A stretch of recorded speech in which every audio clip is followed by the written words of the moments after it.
Today we're going to be looking at the ninth commandment. You know, the one that talks about lying. And today I'm going to show you what that commandment might actually be saying about you.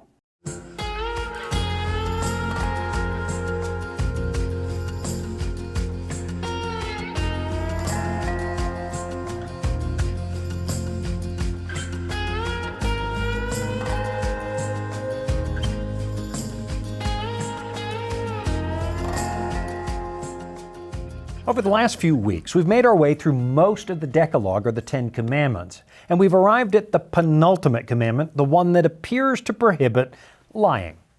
Or at least that's the way that most modern readers think about it. But I'm going to challenge that thinking just a little bit because it's not really talking about simple falsehood per se. It's talking about a specific class of falsehoods, namely the lies we tell in order to devalue other people. You know, how you take somebody down a notch.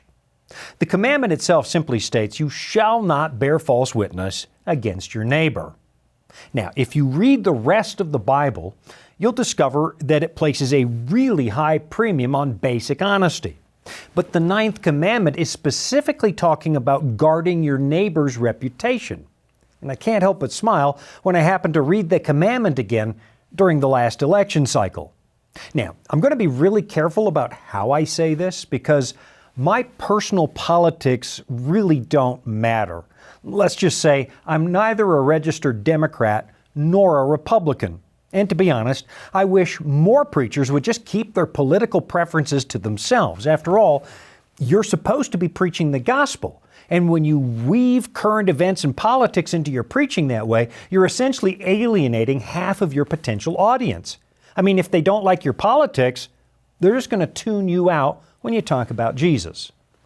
Now, that doesn't mean a preacher can't weigh in on moral issues, and it doesn't mean that they shouldn't promote a cause like, say, religious liberty, because after all, the freedom that I have to sit here and talk about my faith ultimately depends on how free the nation happens to be. But when it comes to general political preferences for preachers, silence really is golden. Now, all that being said, the latest round of political campaigns here in the United States had me thinking quite a bit about the ninth commandment, because it forbids telling lies about other people. And unfortunately, the trend in recent decades has been to completely ignore that principle when you're out stumping for votes.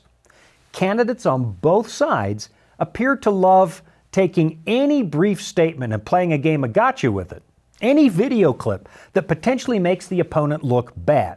And they run with that, which is something you'd kind of expect a politician to do. But far too often, they're sharing an edited version carefully designed to make it look far worse than it really was. And these people know full well that they're twisting the facts, but that doesn't seem to matter when the only objective appears to be winning. And honestly, you'd have a hard time convincing me that a lot of political candidates don't know that they're twisting the facts. They're just too twisted. After all, anybody with access to Google can check their claims in less than 30 seconds. And I guess what really worries me about all this is that far too many people seem to be getting comfortable with the idea that the end always justifies the means. No matter what you say, lying is fine as long as you win.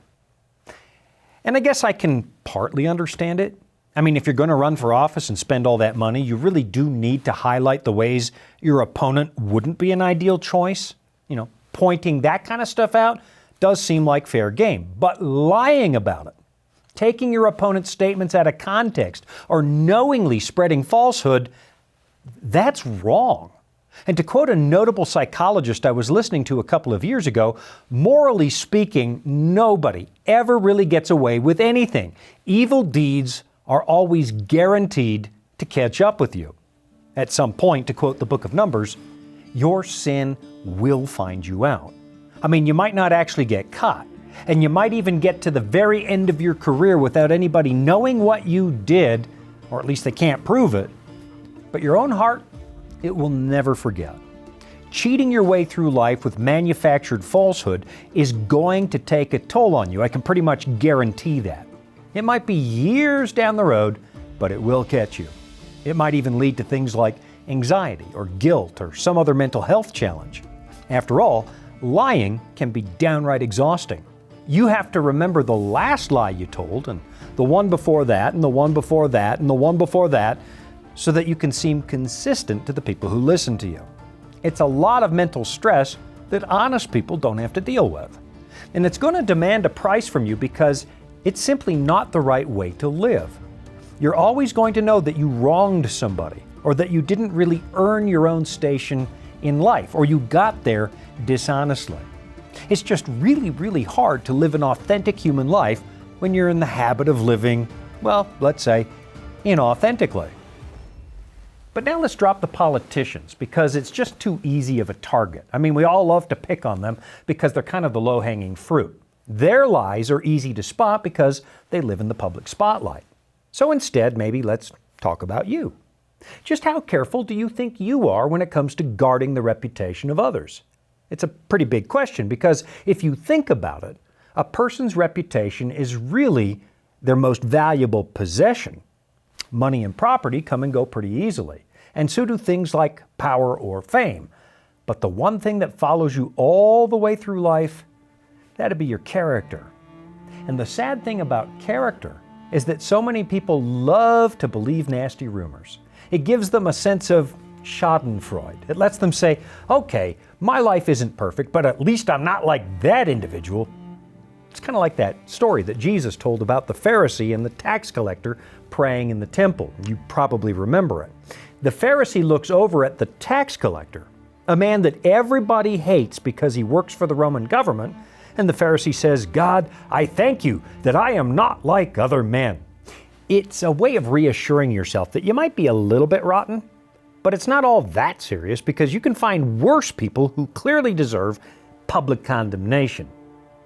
But for just a moment, think about all the little crumbs of information you leave behind every time you go out and do something, absolutely anything. And ask yourself if a dedicated gossip would be able to collect that information and make something of it if they wanted to. Believe me, it happens. And it happens a lot. In fact, I've had it happen to me. So then ask yourself, how often have you distorted what someone else is doing or saying? You might not actually write articles or appear on a TV show, but you know you talk about people. Sometimes you wait until you're in the car going home so that you and your spouse or your friends can verbally assassinate the people you just finished visiting. And how often do you kind of bend the truth or highlight things that people said in a way that makes them look bad or distorts what they actually said? I've had people walk out on the platform after I finished speaking who used closing statements to try and rework what I just said to make it fit their agenda, to make me agree with them. They'll latch on to just 3 or 4 words I use somewhere in the talk and build a thesis out of it, saying something like, well, as Shawn just said, when I said no such thing. So how often do all of us do that, even inadvertently? Honestly, I think we all do it because we're all self-interested and we're constantly trying to appropriate everything around us to suit our agenda. We want other people to endorse what we do or what we believe because somehow we think that gives our ideas more credibility. And we'll co-opt other people's words and actions to make it look like they support us when they don't. It's another case of bearing false witness. And I'll be right back after this. Here at the Voice of Prophecy, we're committed to creating top-quality programming for the whole family, like our audio adventure series, Discovery Mountain. Discovery Mountain is a Bible-based program for kids of all ages and backgrounds. Your family will enjoy the faith-building stories from this small mountain summer camp and town. With 24 seasonal episodes every year and fresh content every week, there's always a new adventure just on the horizon. You know, there's a sense in which the 9th commandment is kind of tied to the 6th one, the one that deals with murder. The Apostle John, in those 3 little letters over by the book of Revelation, reminds us that hating people is actually a form of murder. I mean, just listen to this. This is from 1 John 3:15. It says, "Everyone who hates his brother is a murderer, and you know that no murderer has eternal life abiding in him." So, how in the world does hating somebody make you guilty of murder? Well, for starters, living in a world of hate and anger is likely going to shorten your own life because When you can't forgive people, it can really do a number on your mental health. Listen to this statement I found from the folks at Psychology Today, and I think what they're saying is really pretty accurate. It was a website, and it said, anger, too easily or frequently mobilized, can undermine relationships or damage physical health in the long term. Prolonged release of the stress hormones that accompany anger can destroy neurons in areas of the brain associated with judgment and short-term memory and weaken the immune system. And then it continues a little bit later by saying this. Heart rate and blood flow increase and the muscles tense. This can compromise the immune system and cardiovascular system, which can even shorten the lifespan when sustained.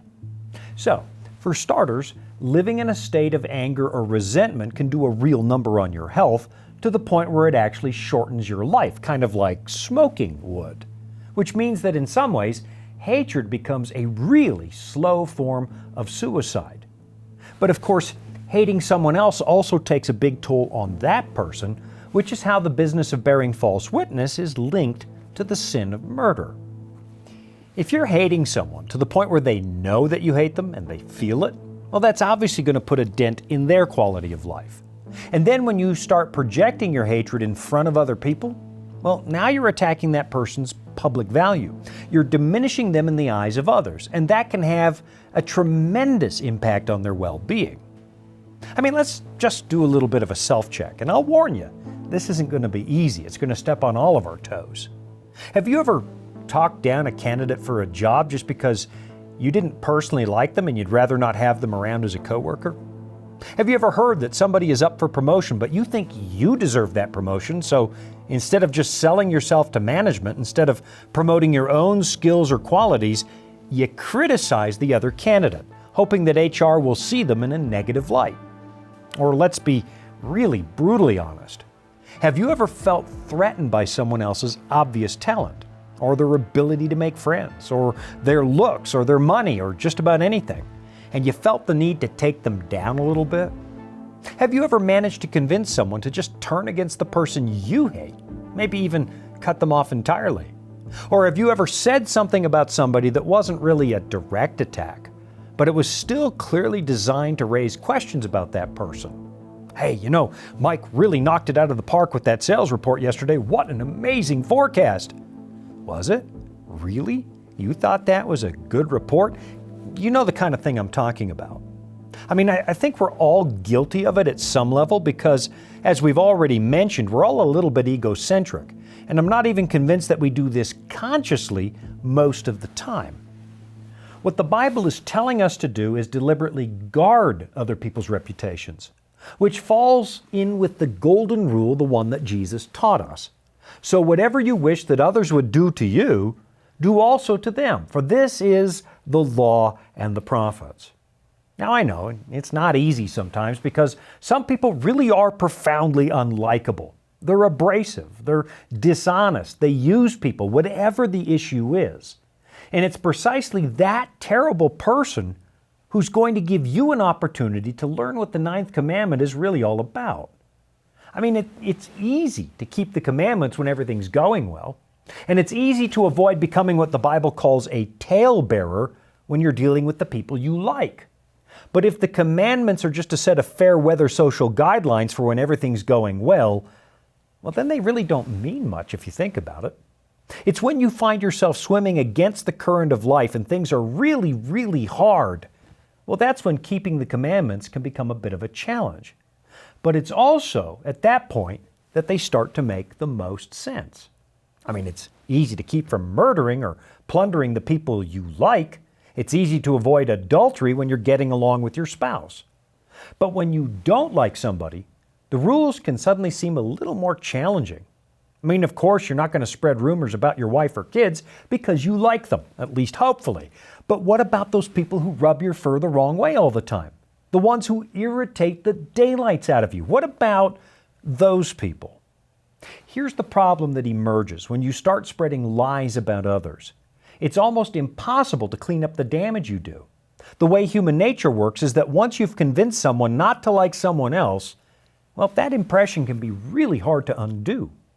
I remember this guy I met about 30 years ago who became the victim of some really brutal gossip. Somebody very close to him started telling a story that wasn't true. And because a lot of people love a bit of juicy gossip, the story spread very quickly, and it sparked a little bit of a social feeding frenzy. And at one point, this poor guy came to my office and sat in a chair crying. He said, "It's like cutting open a pillow in the wind. There's no chance I'll ever find all the feathers back." And he was right. I happened to know for a fact that the story wasn't true. And eventually everybody else came to the same conclusion, but the damage had already been done. And so there was this perpetual question mark over this guy's reputation. I mean, intellectually, everybody knew he was innocent, but they'd already trained themselves to see him in a negative light. And so they still had a visceral sense of distrust whenever they saw him. And remember, he was innocent, but the damage was already done, and it put a massive dent in his quality of life. But now let's go a little bit deeper, because I'm convinced that the biggest victim of bearing false witness would be God Himself. And it's on this point that the 9th commandment is also related to the 3rd one, which tells us not to take God's name in vain. There are people who love to get online and talk badly about God, but what they're really doing is repeating stories they heard from somebody else. It turns out when I actually sit down and talk to some of these people, they've never actually read the Bible. Go figure.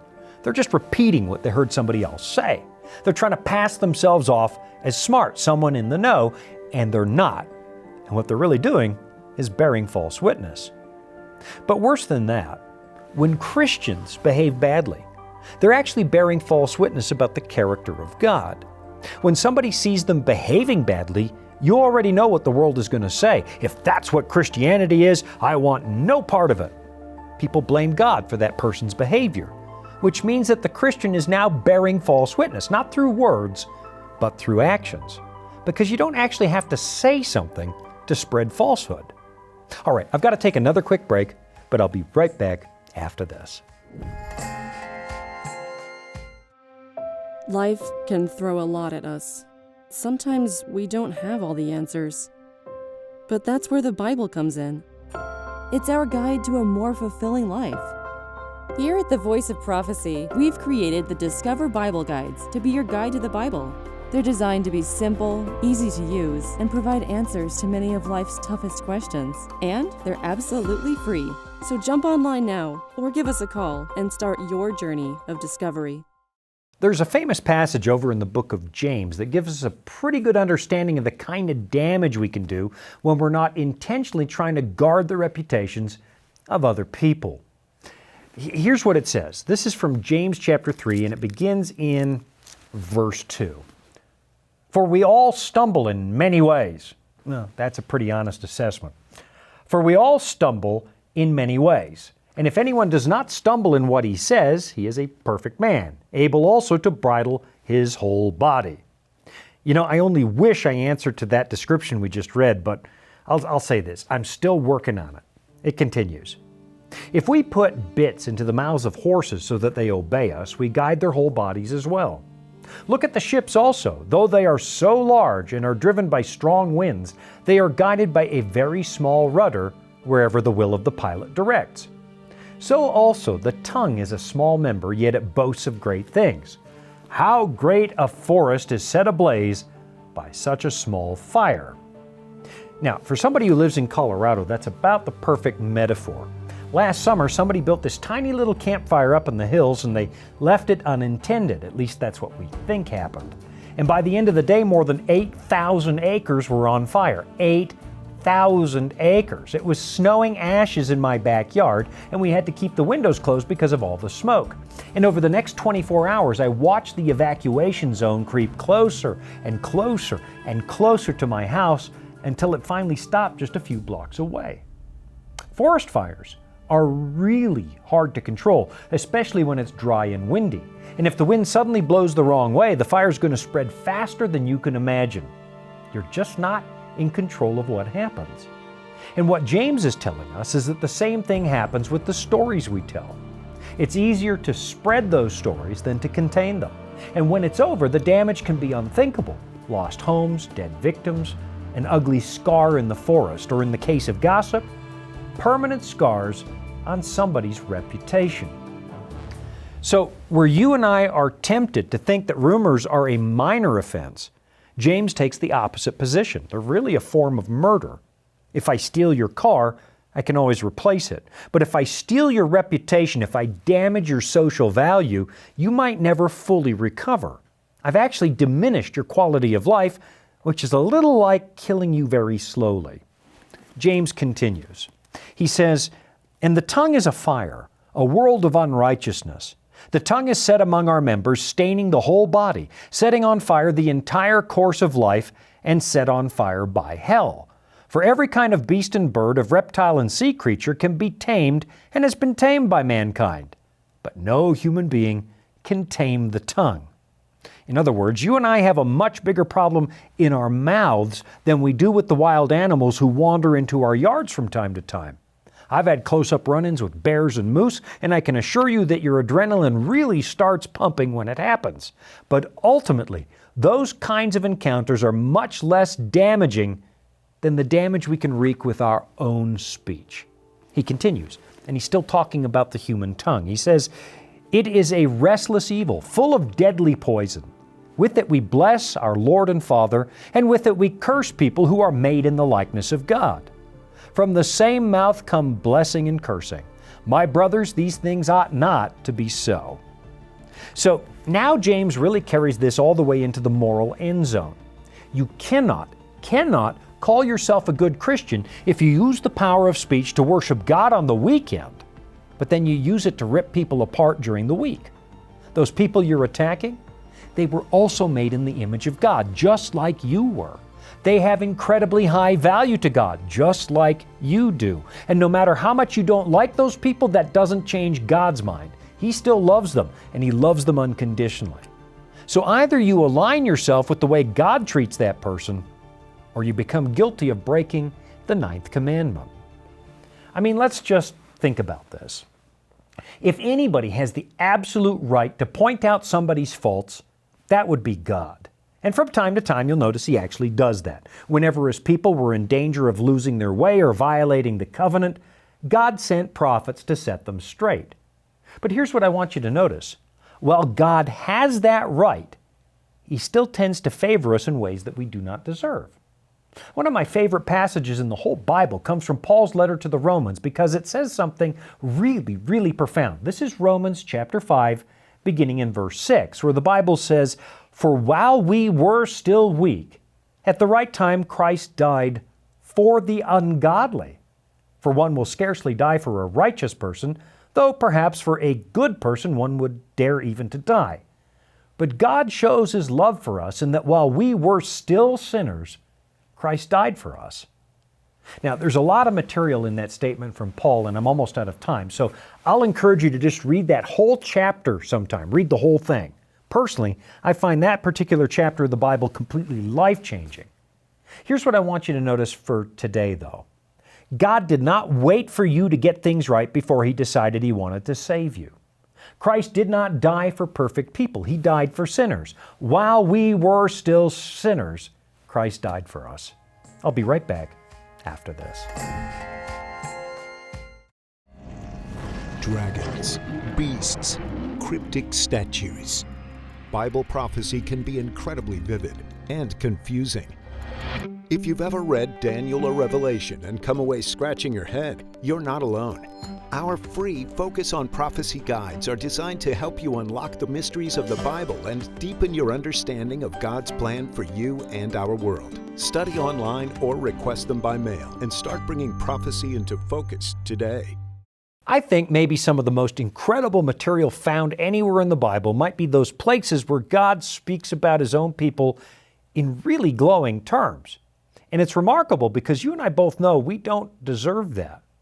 And what God is asking from us in return for all that love and attention is that we model that same kind of love when it comes to our fellow human beings. Those other people are also made in the image of God just like you, and God wants them in His kingdom.